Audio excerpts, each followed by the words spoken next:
प्रभु क्रिस्त में मेरे प्यारे भाइयों बहनों और बच्चों, बेंगलुरु शहर के पास एक छोटा सा गांव है जिसका नाम है दोड्डा गुब्बी। इस गांव में एक संस्था है जिसका नाम है होम ऑफ होप। इस होम ऑफ होप में पिछले 20-22 साल से हजारों निराश्रित लोगों को एक तरह से आश्रय दिया है। और आज के दिन उस संस्था में लगभग 1000 लोग, विशेष करके निराश्रित और अनाथ जो हैं, जिनकी देखभाल करने के लिए कोई नहीं है, उनकी देखभाल वहाँ पर की जाती है। और इस संस्था का संस्थापक है थॉमस राजा, जिसको प्यार से ऑटो राजा कहते हैं, क्योंकि वो हमेशा ऑटो चलाया करता था। बहुत ही नेक कार्य है, बहुत ही अच्छा कार्य वो कर रहा है, लेकिन उसका बचपन इतना अच्छा नहीं था। केवल क्लास 3 तक उसने अपनी पढ़ाई की है। बाल्यावस्था में ही वो बहुत ही गलत संग में पड़ गया। चोरी करना, गाली गलौज करना, लड़ाई करना या दूसरों को तकलीफ देना, इस तरह के कार्यों में वो लगा रहता था। एक तरह से घर से दूर था। सिगरेट पीना, नशा करना, लड़कियों को छेड़ना, ये सारे चीज़ वो करता था। तो इसीलिए माता पिता बहुत तंग थे, बहुत परेशान थे उससे, क्योंकि कई सारे पड़ोसी आके उसके बारे में शिकायत किया करते थे। यहाँ तक कि जब खाने पीने के लिए या नशा करने के लिए पैसे नहीं थे, उसने एक बार अपने साक्षात्कार में कहा कि मैंने अपने माँ के मंगलसूत्र को चोरी किया और उनकी सिल्क साड़ी को बेचकर अपने लिए पैसे कमाए। और माता पिता, विशेष करके माँ, उससे इतनी परेशान थी, क्योंकि बहुत समझाती थी उसको। उसके पिता भी समझाते थे, आस पड़ोस के लोग भी उसको समझाते थे, बेटा जो मार्ग तुमने लिया है वो सही मार्ग नहीं है, वो चीज़ अच्छी नहीं है। लेकिन वो कभी इनकी बातों को नहीं सुनता था। यहाँ तक कि माँ चर्च में जाके इस तरह प्रेयर करती थी कि हे पिता, इस लड़के को तुम इस लोक से उठा ले जा, ये मुझे नहीं चाहिए, ये हमारे लिए, हमारे परिवार के लिए और हमारे समाज के लिए कलंक है। इतनी दुखी थी माँ।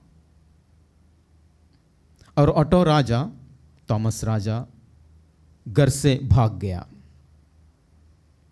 चेन्नई में जाकर रेलवे स्टेशन में यहाँ वहाँ भटकते हुए फिर वही काम, नशा करना, गाली गलौज करना, चोरी करना, वही काम किया करता था। एक रात को रेलवे स्टेशन में सो रहा था, पुलिस उसको पकड़ के लेके गए। चेन्नई में सेंट्रल जेल में उसको डाल दिया गया। सेंट्रल जेल का माहौल इतना खराब था कि वहाँ उस घुटन भरे माहौल में उसने प्रार्थना की, हे ईश्वर, अगर तुम मुझे यहाँ से बाहर ले जाओगे तो मैं अपना रास्ता छोड़ दूंगा। जिस रास्ते से मैं चल रहा हूँ मैं उसे छोड़ दूंगा। ईश्वर ने उस पर कृपा दृष्टि डाली। 21 दिन के बाद वो बाहर चला गया और 2 साल के बाद उसने इस संस्था की स्थापना की।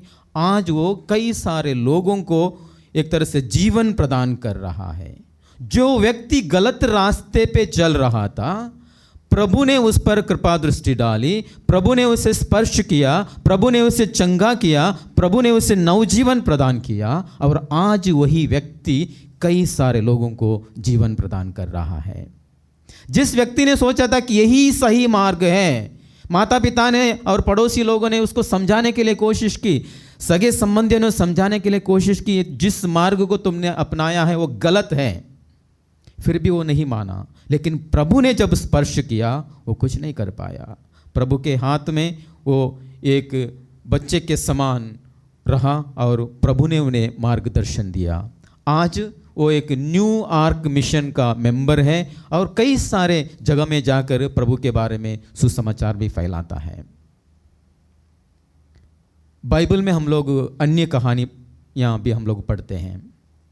उड़ाऊ पुत्र को देखिए, परंपरा के विपरीत, यानी कि यहूदी समाज में पिताजी मरने तक बच्चों को, विशेष करके बेटों को, अपने घर पे रहना है। लेकिन परंपरा के विपरीत छोटा बेटा अपने पिता के पास जाके अपने संपत्ति का हिस्सा मांगता है, उसे लेकर चला जाता है। वो सोचता है कि मैं जो मार्ग अपना रहा हूँ वो मार्ग सही है, चला जाता है। लेकिन बाइबल कहता है उसे होश आता है, वो अपने पिता के प्रेम को समझने लगता है, वापस लौट के आ जाता है।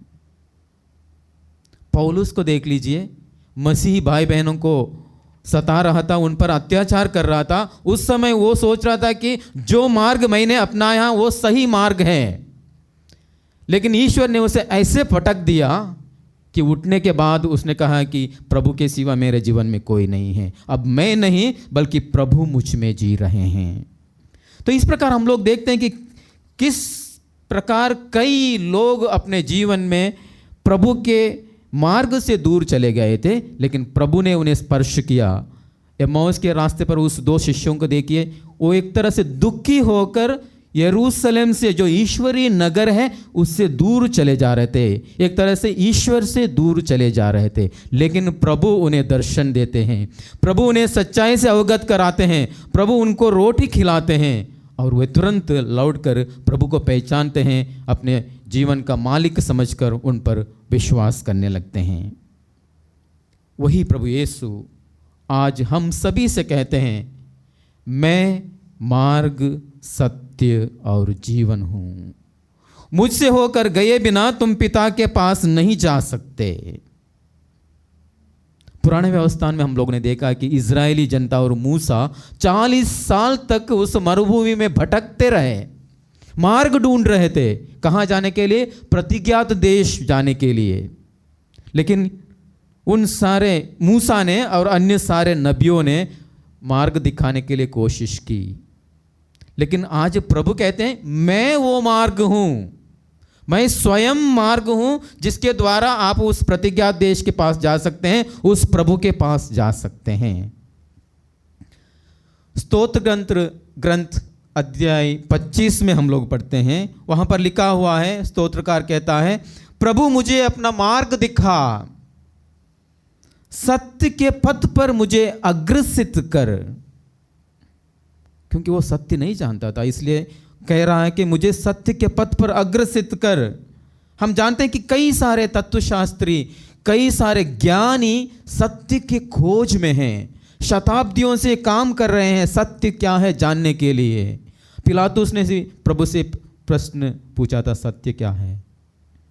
प्रभु आज हम सभी लोगों को कहते हैं, मैं ही सत्य हूं, मैं ही सत्य हूं।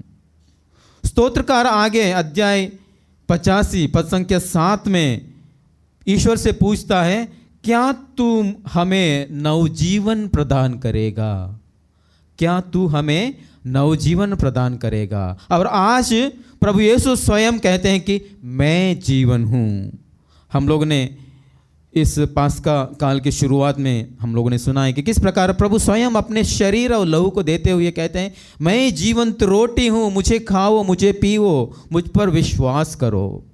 और हम लोग ने देखा है कि प्रभु यीशु के जीवन काल में कितने लोग प्रभु के वचनों को सुनने के लिए उनके पास जाया करते थे, उस सत्य को पहचान कर उनसे चंगाई का वरदान हासिल कर उन पर विश्वास किया करते थे। आज हम में से प्रत्येक व्यक्ति को प्रभु यीशु बुला रहे हैं उन पर विश्वास करने के लिए, उनके बताए हुए मार्ग पर चलने के लिए, उनके सत्य को पहचानने के लिए और उनके द्वारा जीवन प्राप्त करने के लिए। हम अपने जीवन को दो दृष्टिकोण से अवलोकन करें।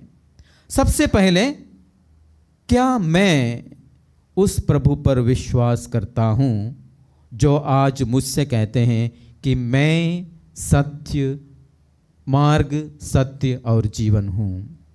क्या मैं दिल से विश्वास करता हूं? क्या मेरा परिवार उस प्रभु पर विश्वास करता है? हम माता पिता, आप सभी माता पिताओं का कर्तव्य बनता है कि अपने बच्चों को प्रभु यीशु के पास आप ले जाएं। हम जानते हैं कि जिस प्रकार यूसुफ और मरियम ने प्रभु को यरूशलेम मंदिर वो लेके गए, एक तरह से ईश्वर का ज्ञान उनको देने के लिए, ईश्वर का अनुभव उनको देने के लिए। आप माता पिता अपने बच्चों को कैटेकिज्म में भाग लेने के लिए, उनको धर्म की बातें सिखाने के लिए कितनी तत्परता दिखाते हैं। दूसरी बात है, हम अपने जीवन में ये भी देखें कि हम किस प्रकार के संस्कार सीखते हैं, हम अपने बच्चों को किस प्रकार के संस्कार सिखाते हैं। कभी कभी हम लोग बोलने लगते हैं कि हमारा बेटा, हमारी बेटी भटक रही है, गलत रास्ते पे चल रही है। तो इसीलिए हमें भी दूसरी दृष्टिकोण से हमें अपने जीवन को अवलोकन करते हुए देखना है, क्या मैं सही मार्ग पर चल रहा हूं, क्या हमारे बच्चे सही रास्ते पे चल रहे हैं, हमारे युवा सही मार्ग पर चल रहे हैं। हम कैसे पहचान सकते हैं कि हमने जिस मार्ग को अपनाया है वो मार्ग सही है।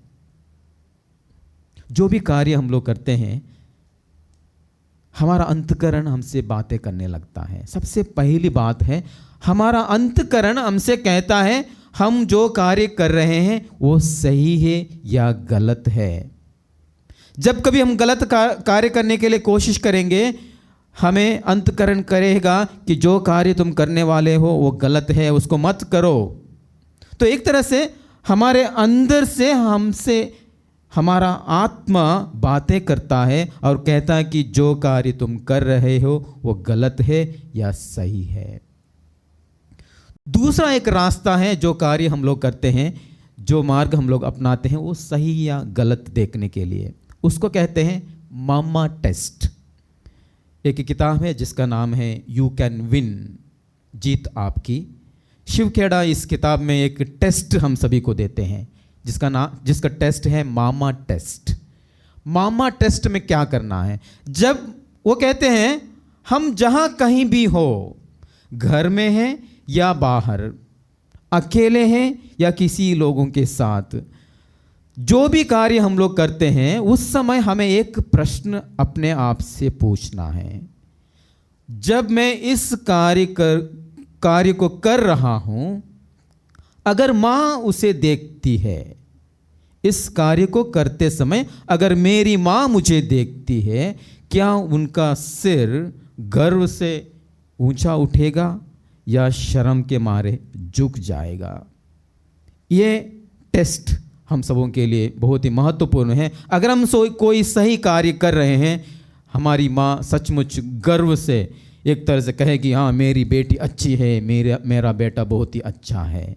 अगर हम कोई गलत कार्य करने लगेंगे, हमारी माँ का सिर शर्म के मारे झुक जाएगा। तो इसीलिए हम सभी को ये टेस्ट करते हुए देखना है कि क्या मैं सचमुच में सही मार्ग पर चल रहा हूँ। हम सभी लोगों को आह्वान है आज के दिन उस प्रभु पर विश्वास करने के लिए, क्योंकि वही हमें सही मार्ग दिखा सकता है, वही हमें सच्चाई से अवगत करा सकता है, वही हमें जीवित शरीर और लहू को दे सकता है, हम सबों को जीवन प्रदान कर सकता है। इसीलिए हमें उस स्तोत्रकार के शब्दों में कहना है, हे प्रभु मुझे अपना मार्ग दिखा, जिससे मैं तेरे सत्य के प्रति ईमानदार रहूं।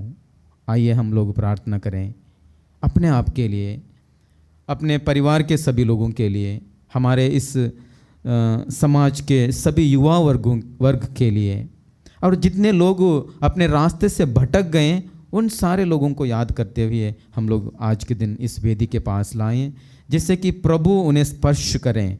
उनके स्पर्श से हमें हर एक व्यक्ति प्रभु से पूछे कि हे प्रभु मुझे क्या करना चाहिए। जिस प्रकार ओटो राजा कहता है कि प्रभु ने मुझे स्पर्श किया है, आज मैं जो भी हूँ वो ईश्वर के कारण है, ईश्वर ने मुझे स्पर्श किया है, इसलिए मैंने एक नया जीवन प्राप्त किया है। हम सभी लोगों को भी ईश्वर स्पर्श करें, जिससे कि हम लोग उस प्रभु को हम लोग पहचान सकें, मार्ग सत्य और जीवन रूपी प्रभु को हम लोग ग्रहण कर सकें। उनके बताए हुए मार्ग पर चलते हुए हम लोग अपने जीवन में प्रभु को सही स्थान दे सकें और हम उन पर विश्वास प्रकट करते रहें।